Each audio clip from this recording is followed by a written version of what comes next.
这礼拜受到低压带影响，天气不稳定，各地头拢有落雨。气象局也表示，讲明仔载雨水就变较少咯。礼拜开始呢，受到这太平洋高压影响，到后礼拜是天气拢真稳定。不过过到了后会落雷公雨。低压带对台湾影响会继续到明仔载，西半部到外岛地区也是有地震雨，或者是雷公雨，其他的地区嘛有可能会有局部落雨的现象。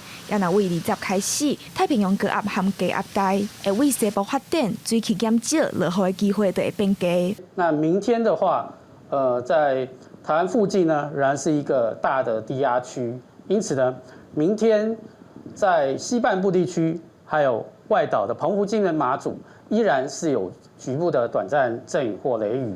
不过雨势上跟今天相较的话，可能会稍稍好一些。那其他地区呢，在中午过后，也可能会有局部的短暂阵雨或雷雨的现象。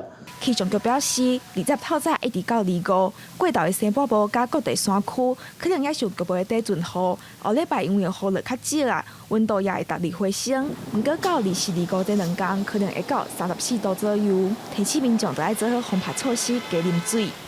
随着太平洋高压向西伸展，那雨势也比较趋缓，所以从20号白天开始，温度会逐日的稍微回升一些。不过回升的幅度呢，大概也有限，大概每天1、2度这样。那到后期的话，可能会上升到33、34度左右的温度。